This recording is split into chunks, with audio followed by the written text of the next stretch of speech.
September 9th, around 2:45 a.m., Darren Blissett calls 911. He's been shot inside his apartment on North Emerson Avenue in Minneapolis, Minnesota. 911, what is the address of the emergency? Yes, in the squad car, 2025 Emerson. Okay, and what's going on there? 872, I'm shot. 2025 Emerson Avenue North. Yeah. Who shot you? I got a open line. Oh.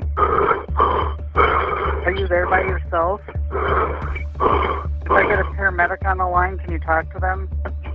Oh my gosh. Police and emergency responders arrive, and a neighbor from the building lets them in. Despite their efforts, officers find Darren Blissett unresponsive.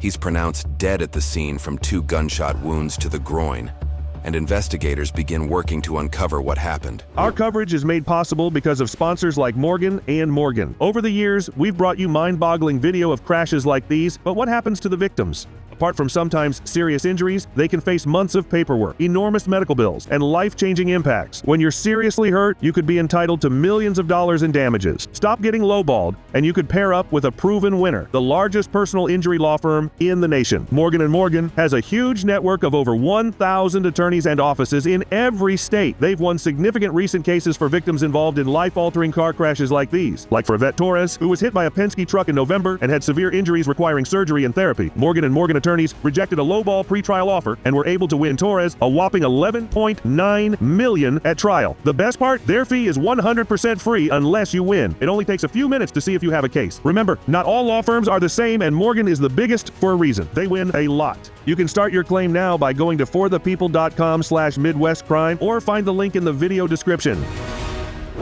What about to let the suspect in? It's the last apartment on that side. But On this floor? Yes, sir. how were you guys related? Fiance. That's my Okay, fiance. So he was in? Was he sleeping? No, They were just a friend was hanging out. Okay. She was in the bed. Okay. She's having shoulder pain in her neck or something. You want us to do a knock and talk down there? Well, I mean, I suppose we should canvass the apartment complex anyway. Knock on some apartment doors. And... Thanks, Chronic. You're gonna chill here for a bit. We're gonna go Which one it is before we start? the last. Is it on this floor, ma'am? It's right here. Last door on the left here? Just point to it. It's right, okay. Well, you know. Upstairs or downstairs? So right there, on this side, Sure. Willie. Okay, you got right here. Oh, this is it. You might want to check alert them. Big Lloyd. What's he look like? Oh God, did they really have to? Good luck with that one.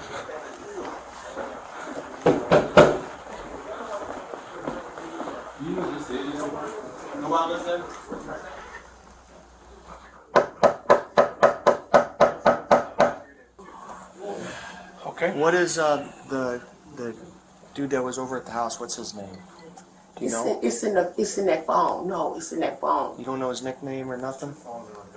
The red one is mine, the black one is my man's. It's just, it's in that phone. It's St. Louis. That's his name, St. Louis. That's the person that came over. That's the name, St. Louis. St. Louis. Yes, sir. That's his street name. Okay, street name St. Louis. Copy that. We don't know what he looks like. Which one? He's a tall. That man Suspect's down name there. is St. Louis. St. Louis is the street name. Suspect. Medium complected black male, about 5'9", medium build, about 40, somewhere around there. What's up?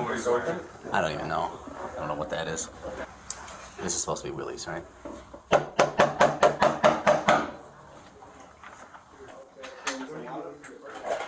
Hello. It's the Minneapolis Police Department. Yes. Did you hear what happened today? Go back. Did you hear anything going on tonight? No, I said go in there and lay down now. Do like I told you. no, I just took my dog out and walking back and I ain't seen nothing out there. Nothing happening. Nothing inside the apartment, you hear anything? No, I told you to go lay down. Now you go lay down. Did you happen to let anyone into the apartment complex tonight? No, I wouldn't do that. No? No, sir. Okay. 70-year-old man by myself here, name of dog. Alright, what's your name? Willie Lloyd. Willie Lloyd. Willie Lloyd? Okay. Alright, so you didn't hear or see anything, nothing, no arguments or anything going on in here? No, sir. I will let you know. Okay. Okay, well thank you, I appreciate it. Because she was saying that Willie, the guy in at the end, She was saying that He he let let her her in as well. So he what? must let everyone in. Probably so. The guy with the dog Yes. at the end? Yes. Yeah. He said that's who, that man said that's who. He said he didn't let anyone in. That man sat up there and told Darren that, would he let him in? See, because he didn't really know that I was woke. The guy didn't know I was really woke, but like he said, give it to me, talking about a gun, give it to me. And then I was like, why is he tripping? And then he popped it, he bowed. And then Darren was like, I'm shot. I was like, no, you're not. I said, I don't even think that thing real, he tripping. And then shot again. And he grabbed his, Darren's gun. Darren, Sure did. he The guy. He has a gun? Darren has a gun? He had a gun. The guy took his gun. Okay. He snatched it. He took it. Yeah. Not long before the shooting, Jeffrey Murray, also known as St. Louis, approaches the apartment building and starts calling Darren Blissett to let him in. But Blissett doesn't respond. Murray doesn't give up. Surveillance footage shows him throwing small rocks at a window to get the attention of Willie Lloyd, a resident inside.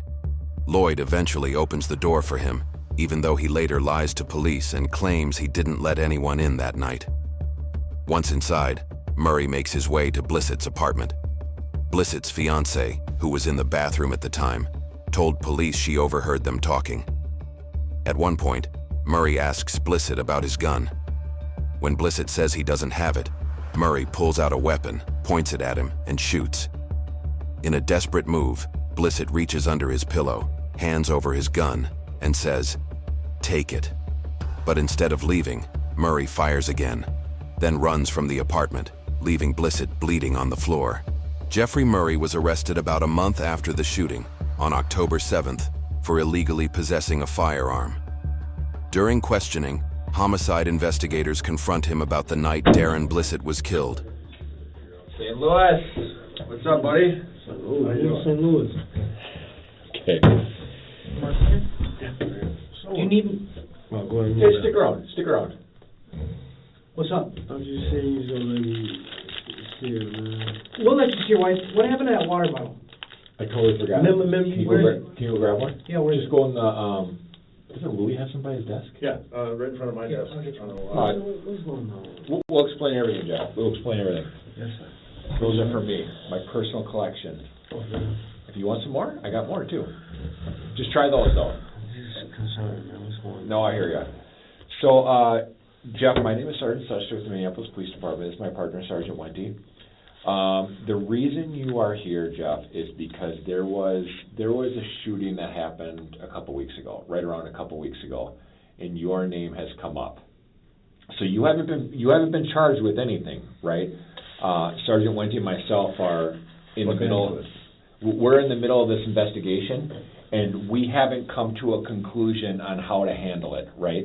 We haven't come to a conclusion on who we're going to charge and if anybody's going to get charged. That's why you're here, right? Because we don't want to come to a final conclusion on how to handle this case until we give everybody an equal opportunity to give us their side of the story.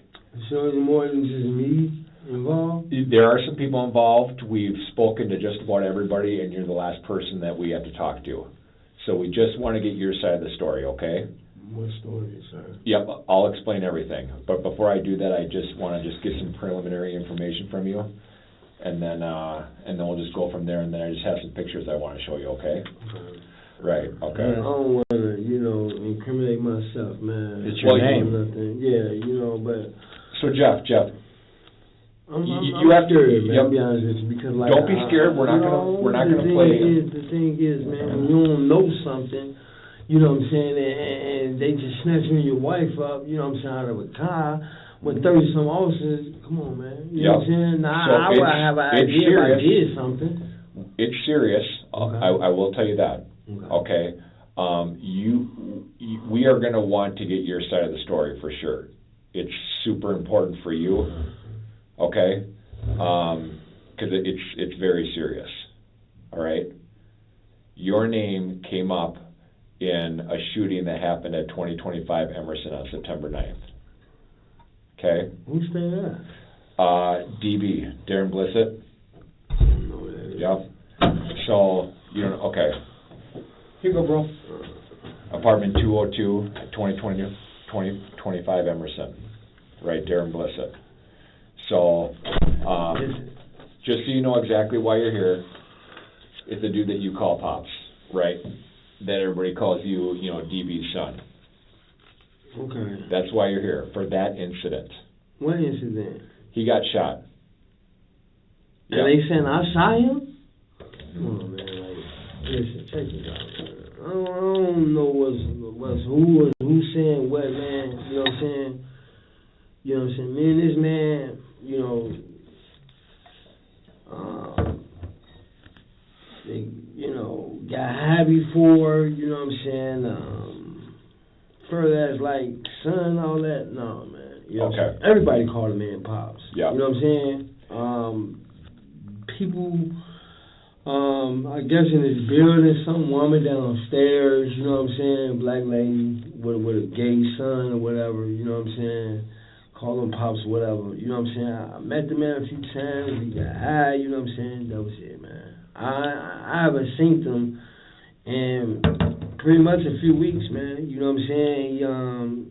He's like, you know, Jeff, man, you know, I owe, you know, some guys some money, man, can you help me? You know what I'm saying? I'm like, you know, I'm saying, guys, man, you know what I'm saying? But, yeah, that's the last time that I saw him. I thought I saw him about a week or two, his car going down Emerson. You know what I'm saying? I tried to flag it, but he got on, you know. Okay. But besides all that, I haven't seen them, man. Okay. You know. So just let me do this. I just have some questions, some follow-up questions to ask you as a result of, you know, the investigation, what you just told me. Okay. And then we'll just try to clear this up. Yes, sir. So obviously, since you came down here in handcuffs, we have to read you your rights. Okay. But that doesn't. So I'm being charged? No. Okay. Hear me out. You're not charged with anything. Okay. You're here because you are a possible suspect, but sometimes when we hear from somebody and get their side of the story, they stay in custody and they're arrested. And sometimes when we hear from people and we get their side of the story, they're unarrested and they're allowed to walk out the door. It just depends on what we hear. Yes, sir. Okay? But since we're asking you questions about this, I have to read you your rights. Make sense? Yeah. Okay. Jeffrey, the Constitution requires I inform you that you have the right to remain silent. Anything you say can and will be used against you in court. You have the right to talk to a lawyer now and have the lawyer present now or anytime during questioning. If you cannot afford a lawyer, one will be appointed for you without cost. Jeffrey, do you understand everything I just read to you? Yes. Okay. So September 9th, right around 2 o'clock in the morning, do you remember going to DB's house? No, sir. Apartment 202? Didn't go to his house around that time. You didn't? No, sir. Okay. So you know Phyllis? Who? Phyllis. That's DB's chick. You've never seen her? Man, that man has slandered that lady so many times. That's the lady who, man, that man has slandered her so many times. I didn't know he was with her. You've never seen Phyllis before? Never. Okay. He only talked about her. All right. So, when was the last time you were at DB's house? Ooh.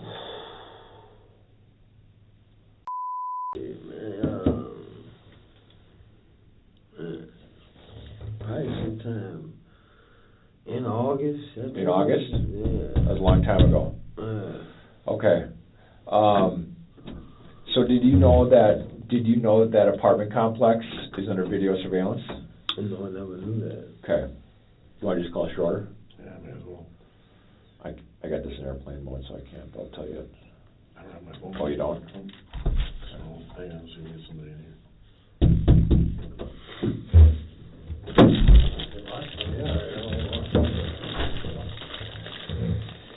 So, Jeff,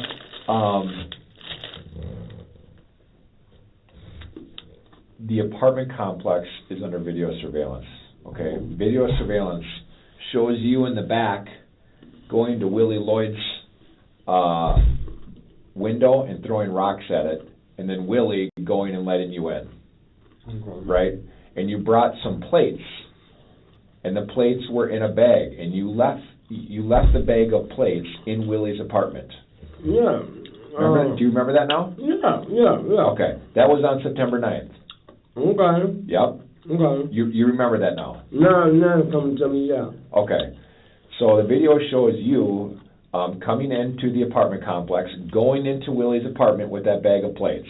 What were the plates for? The plates were, the man cooked me something to eat, you know what I'm saying, and he asked me to return his plates. You know what I'm saying? So I gave him his plates back. Okay. You know what I'm saying? But why we got high together, and me and him, and I petted his dog. After that, I left. Okay. So if the camera showed me that, you just see the camera showed me leaving. Yeah, the camera doesn't show you leaving his apartment. How come it don't?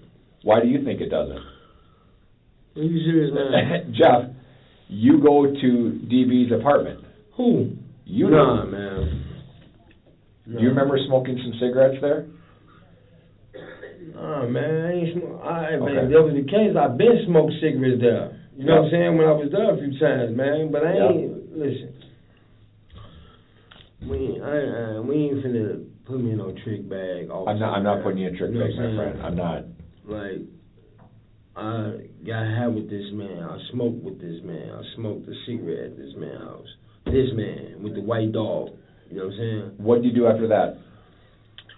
I left. He was trying to sell me, matter of fact, his handicap sign. He was trying to sell me a handicap sign for $200-some bucks. How much? $200-some bucks.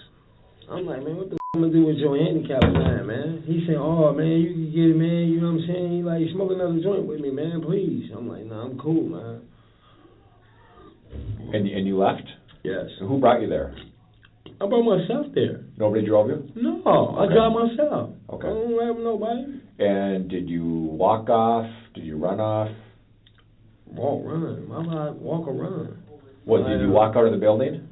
Yeah. Out of the back? I think so. Yeah, because I be parking on the side. Sometimes I park in the back. Sometimes I know I park on his side. It depends on if them little young boys be right there on the side of that house. If them young boys right there, I be gone. Cause see, before I started coming over there with Pops, some people shut up that house before. You know what I'm saying? That house was shut up like probably a month or two before, you know what I'm saying, I started coming around. Right. That whole... Where'd you go afterwards? To the house. To, you know what I'm saying, my little chick crib. That's where you live, right? Right now, currently, yeah. Yeah. Okay. So you live there with Jamie, your girlfriend? Yeah. Okay. How long have you lived there? Can we postpone this, man, until I think a lawyer, you know, because I don't want to say something to incriminate myself. Is that okay? You have a right to make that decision. Okay. So if that's a decision you want to make, you can. I'm letting you know right now, Jeff. This case, as it stands right now, with what you've told us, good for formal charging for the crime of murder. Murder? Yep. Oh, man, yeah. I ain't murdered nobody, man. You know what I'm saying? I ain't murdered nobody and don't intend on murder nobody, man. Mm-hmm. You know, that I ain't got a murder bone in my body, man. You know what I'm saying? Now, if you said rob somebody, then maybe that. But murder, nah. I don't do that, man. You know what I'm saying? Smoke a little Primos. You know what I'm saying? That's it, man. You know? But, yeah, man. You know, I prefer to have someone present, man.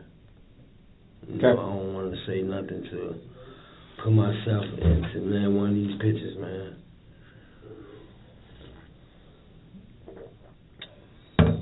Okay. All right. Well, the next steps are we're going to get our paperwork ready. We're going to walk you to Henry County Jail, and we're going to book you for the crime of homicide. Yep, for the crime of murder, too. Murder, too? Yep. Yes, sir. All right. Well, I better speak to my, just before I go, man, please. Speak to who? Just my wife, man. It's just we'll see. We'll see. I don't gotta, I just, please, man, you know, early today, you know what I'm saying, she wasn't feeling good, man. Yeah, we have to go talk to her first. Please, man. Yep, we have to go talk to her first. I can't answer yes or no right now. Okay. We need to go talk to her. We'll be back. Yeah. Let's go talk to Jamie. While in jail, Jeffrey Murray made several phone calls, urging his girlfriend Jamie not to cooperate with prosecutors. He warned her not to mention his nickname St. Louis, fearing it could link him to the murder. Right now. Oh, okay, yeah, he called earlier, way earlier, trying to see what was up, want to know, but I told him I ain't know nothing. I was like, you gonna have to call back. No, he said he gonna call back. He was wondering what was going on. He was like, who am I calling for? He didn't even know. He was like, who? I'm lost. Somebody said something about something happened to his son or something. I was like, I'm lost too. I said, I told him who it was though. I said St. Louis, and then he's like, oh, the goal? What? Damn, I ain't want you to mention that name on that line like that. It's all good. I'll clear it up. You know what I'm saying? Yeah, we got to watch what we I say. said your name, your real name, and he said, who? So I ain't know what to say. He was wondering who the hell, babe. What am I supposed to? It's all good, Queen. You ain't know. Yeah, I mean, he said, who? I said, Jeff. He said, Jeff who? And I was like, I was like, man, I didn't need to send a message. And then he was still lost. He was like, I'm lost. So for in order for him to call back, I had to tell him. You didn't have to he tell wasn't going to know. How else was I going to explain Just you? be like, look, man, my husband did it. Who's your husband's name? I'll let him tell you. You can't let nobody pressure you to say okay, my bad, my bad. No, right? It's okay, Queen. It's okay. It's all right. You didn't know. But now you you should have told me all this yesterday. Like, you just be having me and don't even tell me. You ain't tell me all that. You ain't say all that. You ain't say all that. I said we got a conference yeah, call. you told me that, but you didn't say all that, mate. Don't be hey, just let him. You ain't say that. I was thinking he knew who you was, who he was calling, what for. He didn't know none of that. But despite his efforts to control the narrative, the evidence was overwhelming. Murray was charged with second-degree intentional murder in the death of Darren Blissett. A Hennepin County jury found him guilty, and he was sentenced to 486 months in prison, just over 40 years. That includes 60 months for illegally possessing a firearm as a convicted felon. Murray has more than 15 prior convictions, including for felony assault, aggravated robbery, and aiding and abetting kidnapping. He remains incarcerated in Stillwater with an anticipated release in May 2045. For exclusive clips and behind-the-scenes content, join us on patreon.com/MidwestCrime.